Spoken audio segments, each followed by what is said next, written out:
मैं विज्ञान शिक्षक हूँ और मेरे विद्यालय का नाम प्राथमिक विद्यालय प्रतापपुर विकासखंड पटियाली जिला कानपुर। आज हम कक्षा 8 के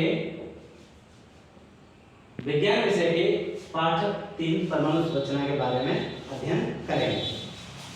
तो जैसा कि हम जानते हैं कि किसी टॉपिक को पढ़ने से पहले हमें उसके कुछ लर्निंग आउटकम दिए होते हैं, उनको जानना जरूर होता है। तो इसमें जो हमारा लर्निंग आउटकम है पहला वो है कि बच्चे परमाणु के मूल कणों के नाम व उनमें आवेश के बारे में बता देते हैं। बच्चे विभिन्न वैज्ञानिकों के परमाणु मॉडल व प्रयोग को बता देते हैं। बच्चे परमाणु संख्या व द्रव्यमान संख्या में अंतर बता देते हैं। इनके अलावा कुछ और भी लर्निंग आउटकम होते हैं, जैसे कि बच्चे समस्थानिकों को बता देते हैं, संयोजकता के बारे में भी जानते हैं। तो सबसे पहले हम जानते हैं कि जो परमाणु होता क्या है। तो जो परमाणु होता है एक बहुत ही सूक्ष्म कण होता है जिसे हम आंखों से नहीं देख सकते हैं। जैसे कि हम चौक से लिखते हैं ना, जब चौक से लिखते हैं तो चौक को लिखते जाते हैं, चौक हमारा क्या हो जाता है, खत्म हो जाता है। चौक कहाँ चला गया, उसका पाउडर बन जाता है। अब उसके हम उससे छोटे टुकड़े नहीं कर सकते हैं।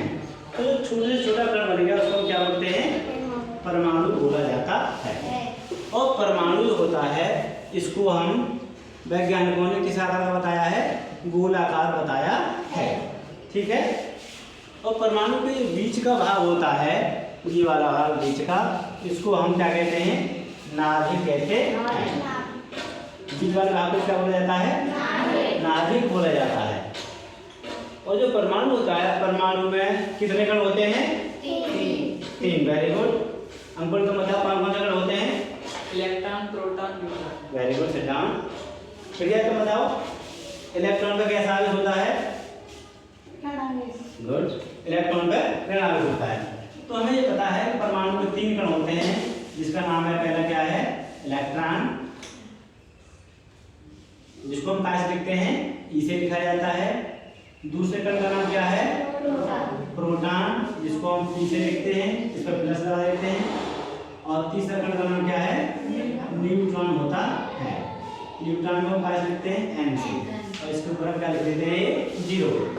तो इसमें समझ आता है कि इलेक्ट्रॉन में कैसा आवेश होता है, ऋण आवेश होता है, प्रोटॉन पे ऋण आवेश होता है, और न्यूट्रॉन पे कोई आवेश नहीं होता है।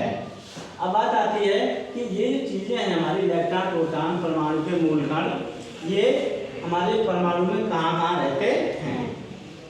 तो इलेक्ट्रॉन कहाँ रहता है, प्रोटॉन कहाँ रहता है, न्यूट्रॉन कहाँ रहता है। तो प्रोटॉन और न्यूट्रॉन कहाँ पाए जाते हैं, नाभिक में पाए जाते हैं। प्रोटॉन और न्यूट्रॉन कहाँ पाए जाते हैं, नाभिक में पाए जाते हैं। और इलेक्ट्रॉन कहाँ पाए जाते हैं, इन नाभिक के बाहर जो कोष होते हैं उनमें हमारे क्या करते हैं, चक्कर लगाते रहते हैं।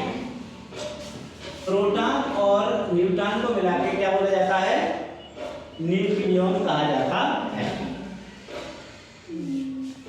न्यूक्लियॉन बोला जाता है। तो इस प्रकार से हमारा जो नाभिक होता है, नाभिक पे कैसा आवेश होता है, धन आवेश होता है, क्योंकि नाभिक में एक ऐसा कण पाया जा रहा है जिसमें धनावेश है, उसका नाम है प्रोटॉन। तो प्रोटॉन पर धनावेश के कारण नाभिक पर कैसा आवेश होता है, धनावेश होता है।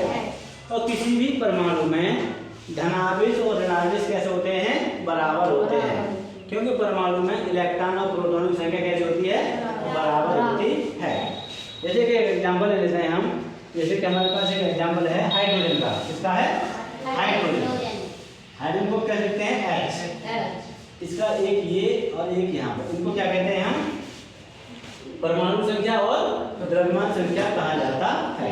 तो यदि परमाणु की द्रव्यमान संख्या और परमाणु संख्या हमें ज्ञात है तो हम उससे इलेक्ट्रॉन, प्रोटॉन और न्यूट्रॉन निकाल लेते हैं। जितना परमाणु संख्या है उसकी वह क्या होती है, वह उसके प्रोटॉन की संख्या होती है। तो परमाणु संख्या हमारे यहाँ कितनी